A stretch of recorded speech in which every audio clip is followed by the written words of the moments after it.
Want to know why? Ask how. Howard, the humongous. In the new Star Wars movie, Rogue One, people are killed by the hundreds and we cheer. Why? Because the humans being killed presumably have family, friends, and emotions just like yours and mine, but they have been identified in the movie as the bad guys. They are the stormtroopers of the Empire. They are the soldiers of the enemy. There's a strong connection between these us versus them, these I'm the good guy and you're the enemy instincts, and jihad and jihadism. To militant Muslims, you and I are the bad guys. We are the stormtroopers of the empire, even if we only support the soldiers of our nation with our tax dollars. So in the second issue of ISIS' new magazine, Rumiyah, which means Rome, which basically represents conquering the entire West, there's an article giving instructions to the lone wolves in our midst. Instructions targeting you and me. How-to instructions on how to slaughter you and me like sheep. To get an idea of the way that ISIS and its fellow militants think, let me read you passages you normally wouldn't see. Passages from the ISIS magazine's how-to article on lone wolf killings. The killings that ISIS calls, quote, just terror operations, unquote. ISIS explains that it uses the word just because lone wolf attacks deliver justice. The justice of Allah and of his prophet Muhammad, of God's, Allah's warrior prophet. His prophet whose ultimate aim, as ISIS says in its magazine, was, continues to be, to rule the earth. To understand this more vividly, please read Muhammad's astonishing and disturbing life story in my book, The Muhammad Code, How a Desert Prophet Brought You ISIS, Al-Qaeda, and Boko Haram, or How Muhammad Invented Jihad. That book tells the story of Muhammad that you are not supposed to know. A story straight from the holiest Islamic sources, the Quran, the Hadith, Ibn Ishaq, and Al-Tabari. But back to ISIS advice on how to massacre you and me. When considering a lone wolf operation, says ISIS magazine, an ocean of thoughts might pour into one's mind, clouding the ability to make a final decision. It is easy for someone to be defeated by doubt, yet one need not be a military expert or a martial arts master or even own a gun or rifle in order to carry out a massacre or to kill and injure several disbelievers and terrorize an entire nation. You can do this at home. A hardened resolve, some basic planning, and reliance on Allah for success are enough for a single holy warrior to bring untold misery to the enemies of Allah, God willing. Then comes a section on how to perform knife attacks. Says ISIS magazine, many people are often squeamish of the thought of plunging a sharp object into another person's flesh. It is a discomfort caused by the untamed, inherent dislike for pain and death, especially after modernization distanced males from partaking in the slaughtering of livestock for food and the striking of the enemy in war. However, any such squirms and discomforts are never an excuse for abandoning jihad. Bear with me. As the all-knowing and most wise, that's Allah speaking through Muhammad, said, and this is a quote from the Quran, coming up, brace yourself, fighting has been enjoined upon you, while it contains that which you dislike. But perhaps you dislike a thing and it is good for you. And perhaps you love a thing and it is bad for you. And Allah knows, while you know not. Again, that's from the Quran, which is not exactly a peaceful book, far from it. Continues the ISIS magazine, in compliance with this and other verses from the Quran on jihad, Generations upon generations of holy warriors rose for the sake of Allah and struck the necks of the unbelievers with their swords, severing limbs and piercing the fleshy meat of those who opposed Islam. Keeping track of this is hard. Then the magazine gives another quote from the Quran, quote, "So when you meet those who disbelieve, strike their necks until when you have overwhelmed them with killing." Continues the ISIS article, "The knife was a weapon with which the companions of the Prophet were well acquainted." Why is that important? Because any of the deeds of the companions of the Prophet are holy, and they're to be imitated. A dagger, a type of knife, was the weapon used by Muhammad ibn Maslama in the assassination of the Jewish unbeliever Ka'b ibn al-Ashraf. This is a famous story you'll read all about in the Muhammad Code. Ka'b was a mild dissenter, and yet Muhammad ordered that he be killed with a dagger by two stepbrothers, two of his own family members. That is an example. Each story in Muhammad's life is an example that you and I must follow if we are to be just, proper, holy, pious. Okay, back to the words of ISIS magazine on how to be lone wolf terrorists. Knives are widely available in every land and thus readily accessible. They are extremely easy to conceal and highly lethal, especially in the hands of someone who knows how to use them effectively.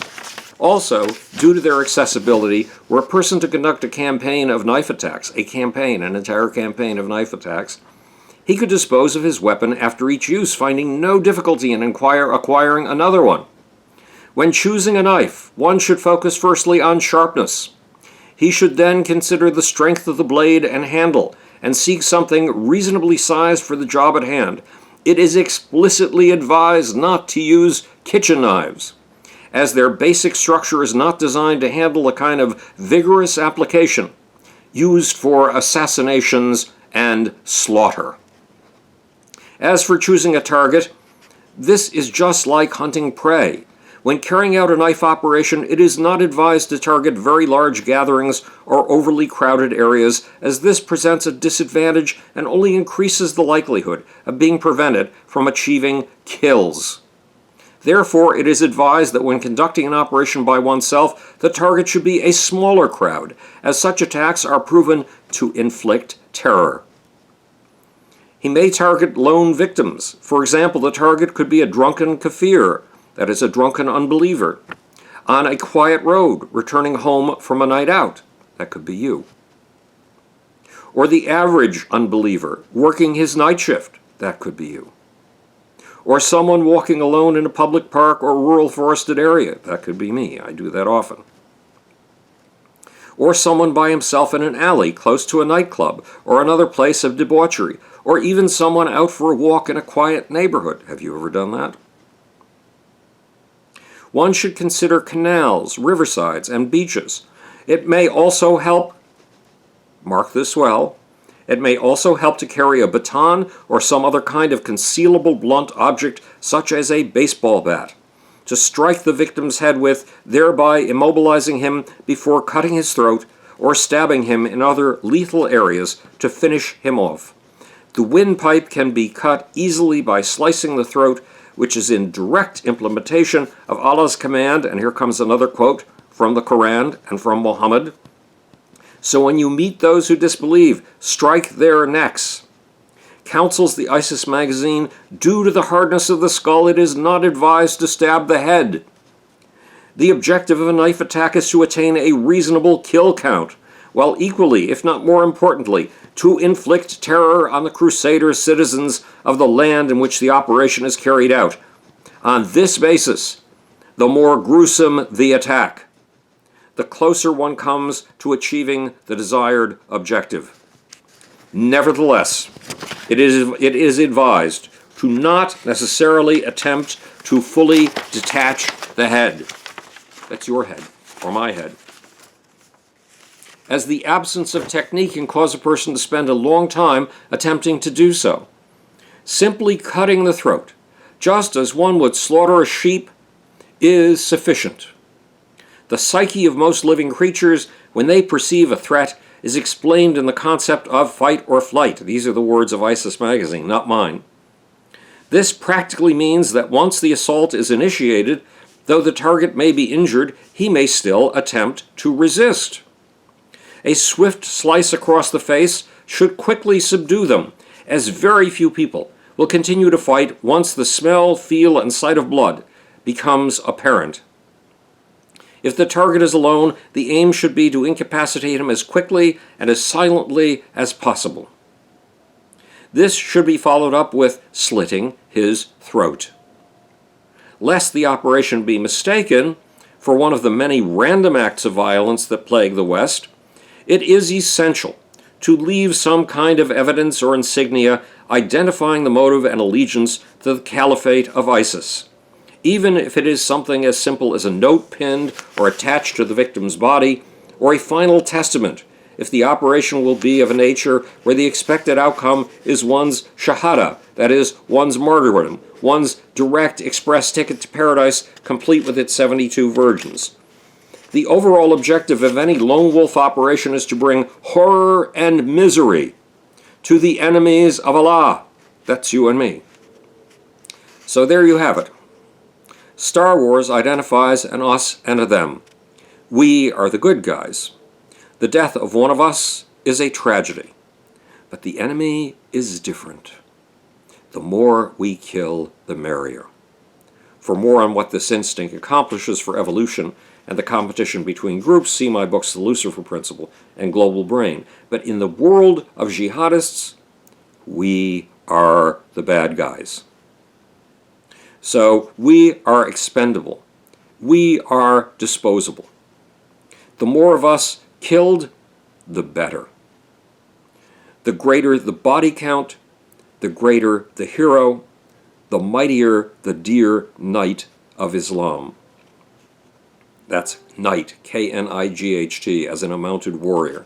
A phrase, dear knight of Islam, is used all the time in Islamic extremist literature. So we should be slaughtered like sheep.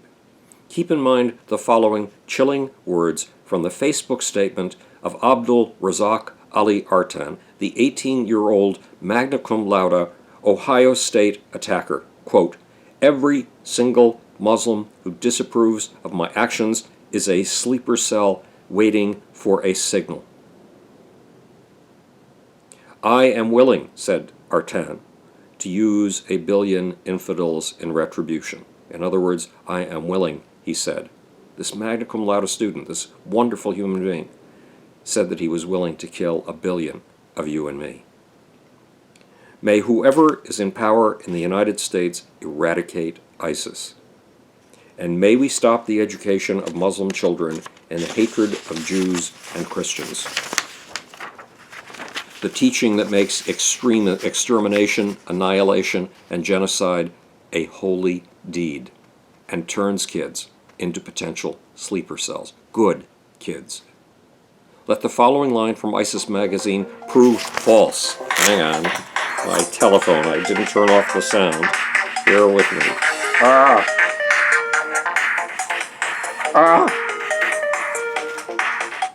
All right. Struggling with my phone. Okay. Let the following line from ISIS magazine prove false. Even if all nations rabidly contend against us, we shall definitely rule the earth by the might of Allah, the powerful, the strong. May the West's era of the Enlightenment Project, may its democracy, human rights, and freedom of speech succeed, and may it triumph. This is Howard the Humongous with a phone that is still acting up. Damn. This phone. Okay, well, it's not going to stop wrestling with me. Okay, this is Howard the Humongous, speaking to you from the future. It's your job and my job to make, or, want to know why? Ask how. And now, for that sleazy, slimy, sneaky little off button.